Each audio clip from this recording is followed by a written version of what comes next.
ગામડાને લગતા હોય છે, તો ટૂંકમાં રહેવાનું તમારું ગામડામાં. સો ફ્રેન્ડ્સ, તમે એમના વિડીયોમાં ઘણું બધું જોયું હશે કે એમનો જે ટોન છે એકદમ દેશી ટોન છે અને એ જ એમની ઓળખ છે.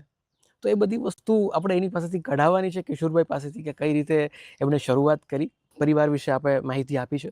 ત્યારબાદ ઓમ જોવા જઈએ તો ઘણા લોકો તમારા વિડીયો જોતા હશે ને જે તમારાથી અજાણ છે, તમને ઓળખતા નથી, તો તમારો એકદમ દેશી ટોન છે.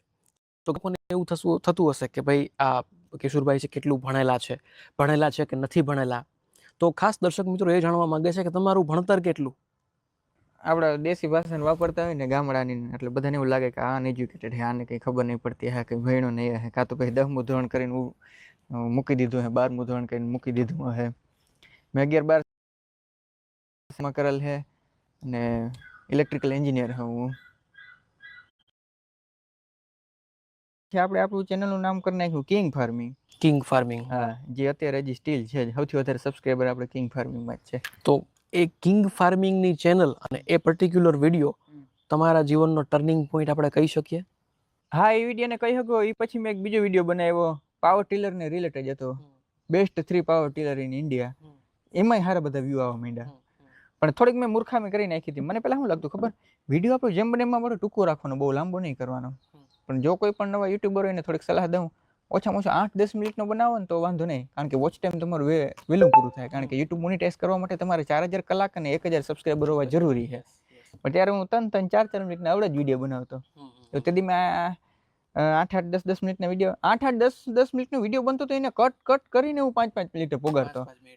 અને આ વોચ ટાઈમ પૂરો કર્યો એ એની ઇન્ટરેસ્ટિંગ કહાની છે. પ્લીઝ જરૂરથી દર્શક મિત્રો જાણવા માંગશે. ત્યારે હોસ્ટેલમાં ભાઈબંધુ ઘણા બધા હોય, તે એ બધાને હું નીચે રહેતો ને બધા ઉપર રહેતા, ઉપલા માળે. બધા ઉપલા માળે જાઉં, બધાનો ફોન આવી રીતના આમ લઈ લેતો, ચેનલ સર્ચ કરીને વિડીયો જ ચાલુ કરી દેતો. સબસ્ક્રાઇબ કરીને સીધું વિડીયો ચાલુ કરી દેવાનો. કોઈ નવો આવે ને, અપડાઉન વાળે આવતા હોય ને રૂમમાં, એનો ફોન લઈને ને ખાલી વિડીયો ચાલુ કરી નાખો. એટલે વોચ ટાઈમ તો ગમે એમ પૂરો થઈ જાય. થોડોક વિડીયો વાયરલ થઈ ગયો ને થોડોક આવી રીતના, પણ આટલા આપણે વોચ ટાઈમ ભેગું કરી નથી કાંઈ, એટલે કંઈ ફેર ના પડે.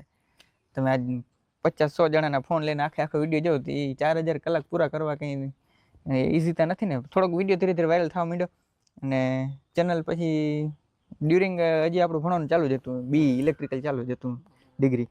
ભાઈ ચેનલ મોનિટાઈઝ થઈ ગયું આપણું જેમ તેમ કરીને. ચેનલ મોનિટાઈઝ થઈ ગયું પછી ઘણા લોકોને એવું થતું હશે કે ચેનલ મોનિટાઈઝ થઈ જાય એટલે પછી મજા જ મજા. કોથરા પૈસા. મને એવું જ લાગતું હતું કોથરા આવી. પછી તો ખબર નહીં, પણ આમ થોડુંક અંધભક્ત થઈને એમ કે યુટ્યુબ જ ઓનલી યુટ્યુબ સિવાય મને કંઈ દેખાતું નહીં. પણ આ ડિસિઝન લેવો ત્યારે મને આટલો અઘરો પડ્યો હતો ને કે તમે વાત પૂછો માં. આ જ્યારે ઇન્ટરવ્યુમાં પાસ નહોતો થયો ને એની પહેલા એક ઇન્ટરવ્યુ દેવા ગયો હતો, મારે સુરતની જ કંપની હતી ત્યાં. માઇન્ડમાં ફાઇનલ કરી લીધું હતું કે આપણે યુટ્યુબનું જ કરવું છે. તો એ હું ઇન્ટરવ્યુ